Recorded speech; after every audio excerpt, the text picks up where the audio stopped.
In the headlines, director of the Love One Teach One Foundation works closely with welfare to eliminate child abuse. Former Cuban graduate says Cuban scholarships have helped transform Dominica's intellectual landscape over the last 30 years and skills training for displaced Pitit-Savan and Dubuque residents. I am Kenny Williams with the Channel 5 News. I'll be back with the details after this.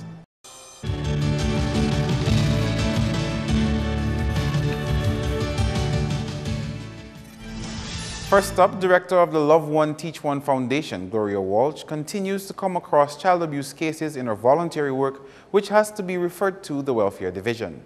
Walsh has been leading intervention programs, particularly in Bath Estate and Silver Lake, for underprivileged families and at-risk youth. As a trained counselor, she has a close partnership with the Social Welfare Division. One of my experience I really had in doing that work was like when you see some children and like they come to you and they tell you, you know, they don't have anything to eat, they're hungry. That can really touch your heart, especially when you see, even if it's one bread, but you want to share with them. Also, another thing is when some children, you know, they will come and they'll tell you certain stories, you know, things that have happened to them, you know, abuse. You know, so that too can touch you, but you know, you have to be professional. You cannot, sometimes you cannot make them see you crying. She says she has referred 5 cases of abuse to the Welfare Division for their action. As you know, part of the NGO coalition, we work together, so if I have a certain story, I can refer it to, you know, either the Welfare Division or one of my NGO coalition members. What we experience most on my end, we have seen physical abuse, a lot of physical abuse and neglect. And with sexual, we also have seen a lot of numbers in sexual abuse, but then we try to get the parents involved into parenting program and letting them know the do's and don'ts of, you know, raising up your children. Walsh says initially the unemployment rate at Silver Lake was high. However, since her involvement with young mothers and children there has been somewhat of a transformation of attitudes. As they tell you, when they were raising up, they didn't have that, they didn't have that exposure, you know, in terms of how to take care of their children, and then it was like a domino effect.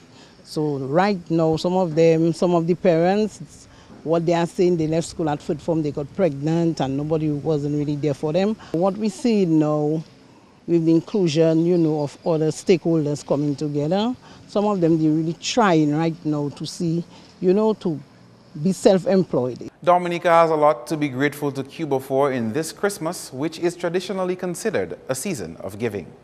Almost 300 Dominican families can be grateful today that one of their sons or daughters was a recipient of a Cuban scholarship. Over 30 years ago, the first 10 students went to Cuba to further their studies, among them dermatologist Dr. Worrell Sanford, head of the Environmental Coordinating Unit Lloyd Pascal, and Dr. John Toussaint.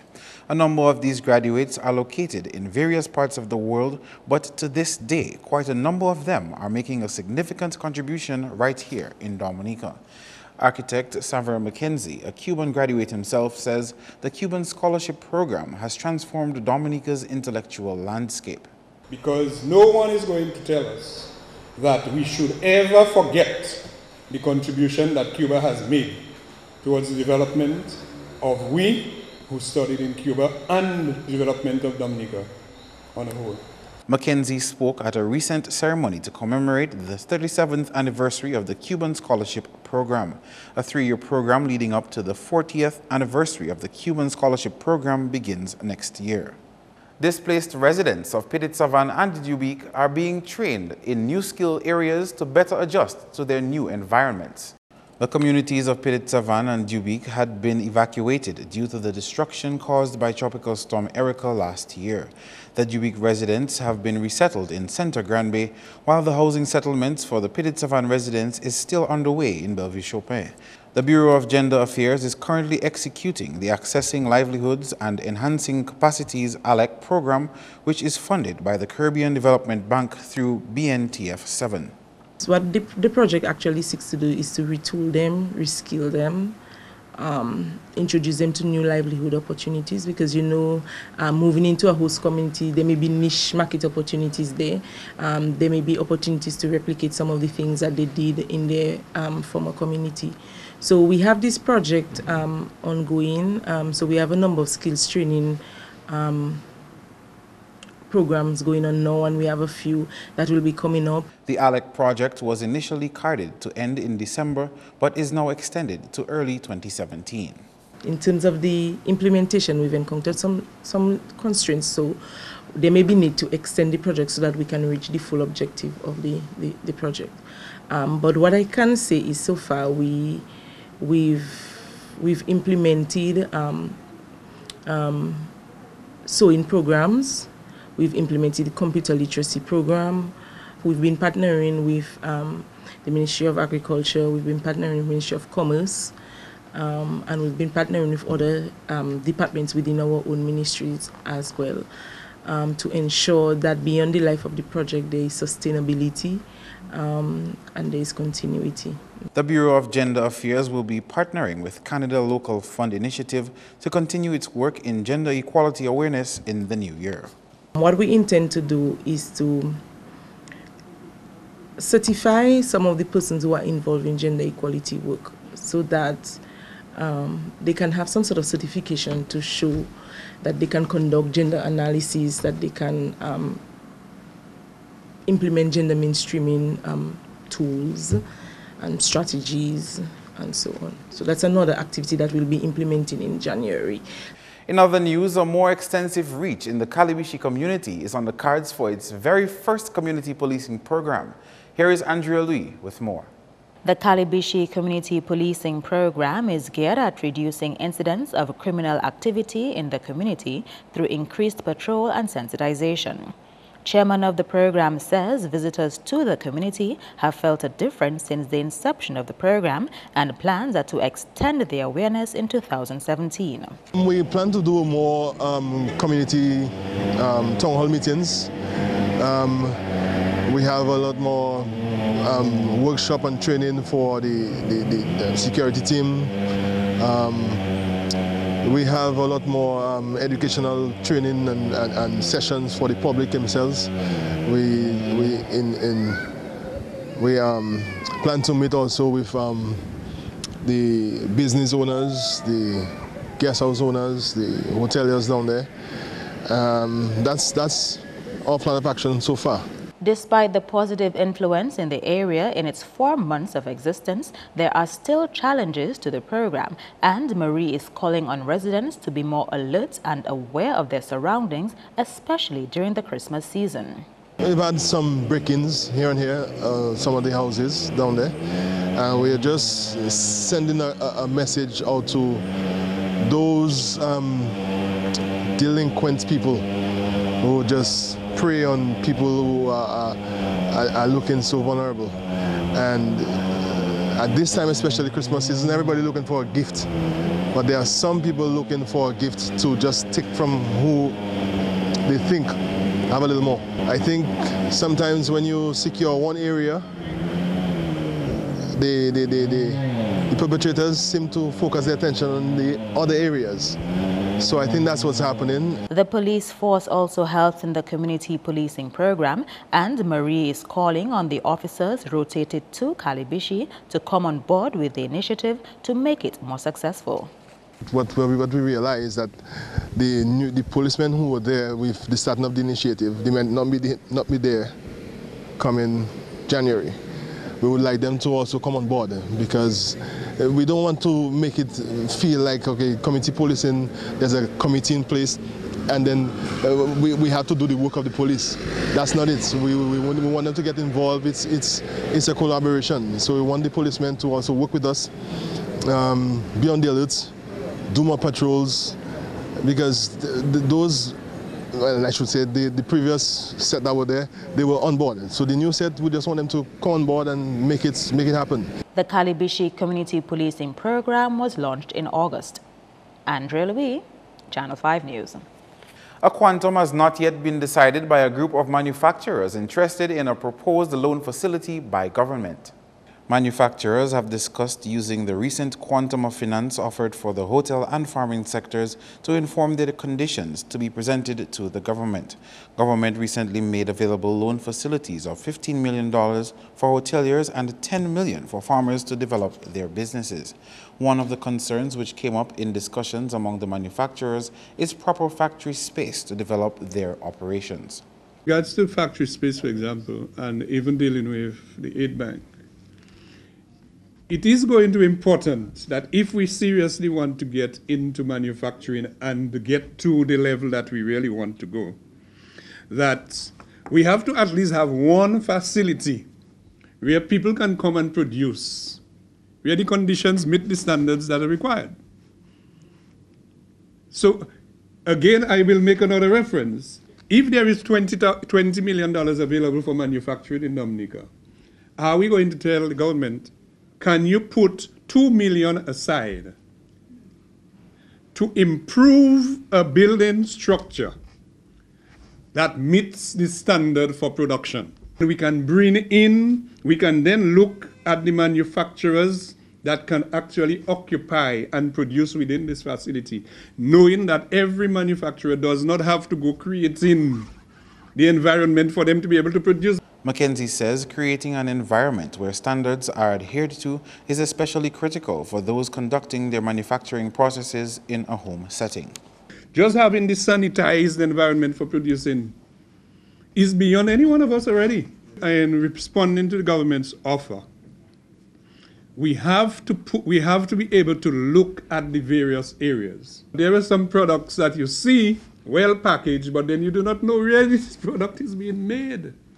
And some people are reluctant to purchase it because when they look at it, they do not know where this factory is. So are we looking at a manufacturing sector where we can start looking at creating the environment, the sanitary environment, the sanitized environment for people to be able to produce one step at a time? It's really true we are into cottage industries, but there is the minimum standards that we have to meet, for us to be able to bring our products to the markets that we're trying to attract. Coming up, shopping for toys and Christmas lights.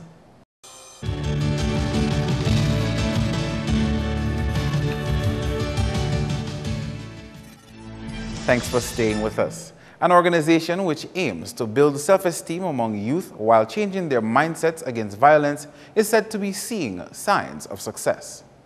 Carriman Dominica branch was officially launched here in 2011 and in collaboration with other organizations has organized a variety of projects such as Boys on a Mission, the Prison Project, the sessions with Dominica Planned Parenthood Association, among others. President of Carriman Dominica says within the organization's 5 years of existence, they have seen its positive influence on youth in society. Some of the youth we have worked with, those in the schools, when they leave schools, you can see the difference. You're not sure if it's Carriman that, totally responsible for that. But you can see the difference in the attitude. And the last thing we did, we worked with some boys and girls on violence, preventing violence. And you can see that they talk about it, not just you hear people come and say that this young man said they did this with Carriman and so on. So you hear about it. And then the way they actually present themselves, you can see they have more respect. I mean, they look happier, they're more content in what they're doing. So we are pleased to see that. Holmes says that despite the positive influences, there are still some individuals who may fall through the cracks. On the other end of it, not everyone we try to help, we help. Because one of the things we've been very careful about now is even the prison project. We are very grateful to engage, and I think some people say, I told you, because a couple of them, we've been very careful because there's even life-threatening situations. So we have to be careful about that. I'm not saying he would not do it or he was angry or whatever. And then, so those things will come up, and then we just have to be careful who we help and how we do it. Carriman plans on maintaining a lasting presence here, providing positive guidance for the youth. Well, the future plan is to continue the programs we are having. For example, to continue working especially with the young men, because we see that we need that. So many things are happening around us, in Dominica, around the world. So one of the things we're looking at is interpersonal relationships. How do you relate with each other, respect each other? help each other succeed and achieve in life. And then if we can do that, I think there will be less problems in the world. With 2 days away until Christmas, shopping for children's toys has become more intense. For those who visit local stores to do so, Jolly's Toy Store is a go-to place for Christmas toy shopping. Many charitable organizations patronize the Jolly's Toy Store to hold events for underprivileged children. As has been observed, people have started shopping early at the Jolly's Toy Store, and the company has already started restocking empty shelves. We actually opened our doors, our toy store, just about 3 weeks ago, and I can tell the general public that we've had bumper crowds of people here really embarking on the great deals and variety of toys that we've proposed and we've given to the public. One of the things we recognize that may happen this year is that, you know, some of the toys may not last until Christmas Eve, although Christmas Eve is just around the corner. But the volumes of toys that people have been purchasing, we've recognized that strategically some of the toys, particularly those that are favored by people, may not be available. It's certainly a different feel as the country recovers from the impact of Tropical Storm Erica. Last year was a bit difficult for us. I mean, for many people, emotionally and financially, it was a difficult year. But needless to say, people did support the store last year. We saw many people, particularly Christmas Eve last year. Yesterday we had an amazing two-hour sales, and we called it flash sales. One of the things that I've seen this year as well is that many of the mobile kind of toys, like the trucks and so forth, they've sold much quicker than the dolls. So it would seem that there seems to be some gender bias, that the little girls are now gravitating towards purchasing the toys that their brothers would basically use. Jolly's sells only mercury and lead-free toys. For those of you who haven't noticed the Christmas lights around us, we took our cameras on an exercise to capture Christmas lighting and decorations around the city and environs. It's beginning to look a lot like Christmas everywhere you go.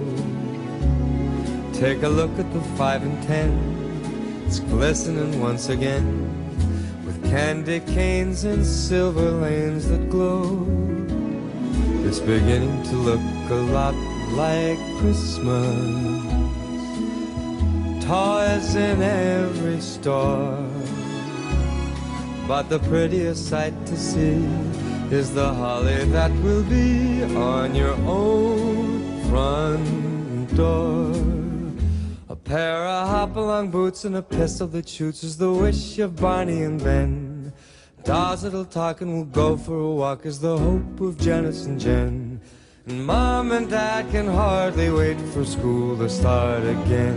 It's beginning to look a lot like Christmas everywhere you go. There's a tree in the Grand Hotel, one in the park as well. It's the sturdy kind that doesn't mind the snow. It's beginning to look a lot like Christmas.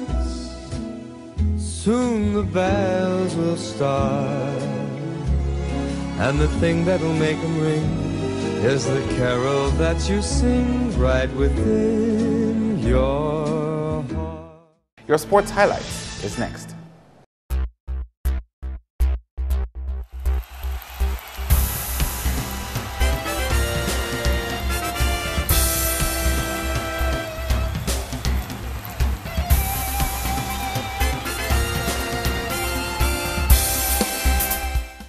We begin with cricket, where West Indies T20 skipper Carlos Brathwaite has copped the ICC award for the best T20 performance of the year. Needing 19 runs from 6 balls, Brathwaite struck 4 consecutive sixes just in the nick of time to help the Windies men win the 2016 World T20 title in April. Meantime, our Ashwin got the Sir Garfield Sobers Trophy and Test Cricketer of the Year, being the third Indian after Sachin Tendulkar and Rahul Dravid to win the Sir Garfield Sobers Trophy for Cricketer of the Year. Ashwin is currently the top-ranked Test bowler, having picked up 48 wickets and scored 336 runs in 8 Tests and 27 wickets in 19 T20s during the ICC voting period from September 2015 to 2016. In 2016 alone, he picked up 72 wickets in 12 Tests and became the second fastest bowler to 200 wickets during the match against New Zealand. Quinton de Kock was named the ODI King of 2016. As of September 2015, he scored 1,175 runs in 22 matches in the format with 5 centuries and 3 50s ahead of Faf du Plessis, A.B. de Villiers and Hashim Amla. One of de Kock's most prolific phases came between October 2015 and February 2016 when he scored 4 centuries in 6 innings during the Tour of India and the home series against England. Moving on to volleyball, head of the Dominica Volleyball Association, Albert Loblack, says while all goals were not met in 2016, he is looking forward to the coming year and what it has to offer. This as he looks back on the management of the sport for the year. Interesting, as you said, yes, but not very successful. First of all, we didn't have many regional competitions and so on. I think we only had one. But to begin with, we had our AGM, which went well. All our reports were well received and so on. Then our league was the next activity. It was fairly okay, though we had some difficulty towards the end where we had to be postponing a number of games, and we had a little difficulty there, which we discussed afterwards, and we look at what went wrong, and hopefully 2017 there won't be a repeat of that. He says one of the major achievements was the improvements in the national teams with the help of Erickson LeBlanc. We take a stance that we're going to change things, and we have started with our senior team for next year's World Championship qualification tournament. I'm happy to report that training is going pretty well. I know for the women team for sure, they are responding very well to the training. The girls are actually excited about it, and they really making the effort. To tell the truth, it's really different from other years, the way we train. We're really doing plenty more. And when I look back at it, I say like, wow, we were not doing nothing before, you know. So I'm hoping to reap benefits out of that. We do a lot of gym work. We do a lot of work, physical and strength, agility on the court and so on. Come January, we're going to go straight into the on the court. We do a lot more work on the court, coordination and so on. In more sports now, track athletes have a better shot at improving their skills, complement Lab Sports Academy of St. Martin. Cedric Harris received the donations on behalf of the athletes. We have started out, we call it a joint venture or a strategic alliance, where for a couple of years now we have been sharing information concerning to development of our athletes. But we have took it one step further, where they have now contributed or donated some gears that we could use to help develop our athletes and the club more in depth. And I'm saying that because we, as you know, here in Dominica, athletic gear is somewhat difficult to come by. For example, the only time athletes get to use a starting block is when they get into competition, because the starting blocks are all belonging to the sports division or the athletic association, and it can be used on widely range as you want it to. He says the equipment should help elevate the quality of the athletes' performances. All this gear is going to help the club with the development, because, you know, specifically athletes need to use the proper implement that they're going to use to compete in. And if they use the proper equipment, you expect better performance, the better technique and all that. So in a nutshell, everything will be in a positive. Going into 2017, as you know, the track season is going to be opening soon. I think sometime on the 8th of January, if all goes well, I think that we're going to have our first track meet, development meet. So when the athletes will be ready, right now we are getting ready during the Christmas season. Athletes are in training, and we're going to continue training right into January. So The donation included started blocks, medicine balls, running spikes, discuses, and shot puts. That's all the sporting highlights for now. Join us again next time.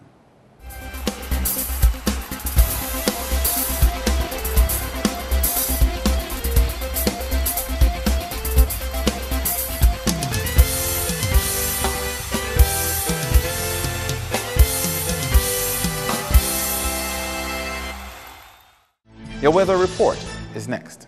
Good evening, viewers. Welcome to tonight's weather broadcast. I am Janelle Macpherson.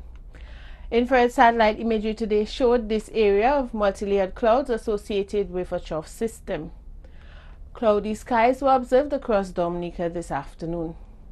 Radar imagery indicated some scattered showers, mainly across the central portion of the region. The weather for tonight, mostly cloudy and breezy with a few scattered showers. Tomorrow, partly cloudy, too cloudy and breezy with a few scattered showers. Seas tomorrow moderate in open water, waves peaking up to 8 feet. A small craft advisory is in effect. All users of the sea are advised to exercise caution. Looking ahead for the next 3 days, the weather is expected to be partly cloudy, too cloudy and breezy with a few scattered showers. Throughout the Caribbean tomorrow, thunderstorm activity expected across the southern portion of the region, while partly cloudy to cloudy skies and scattered showers are expected across the central through northern portion of the islands. On the international cities forecast, clear skies expected in New York, partly cloudy conditions in Miami and Beijing, partly cloudy skies and some scattered showers expected in London, thunderstorm activity in Caracas. Sunrise tomorrow at 6:29 a.m. and sunset at 5:42 p.m.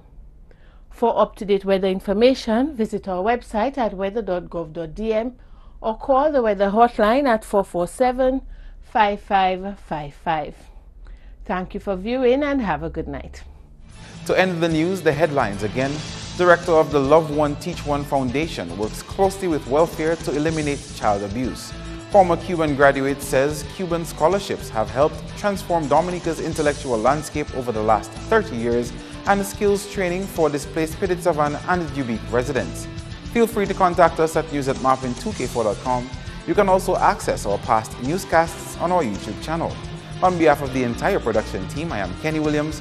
To all viewers around the world, we thank you for watching. Join us tomorrow.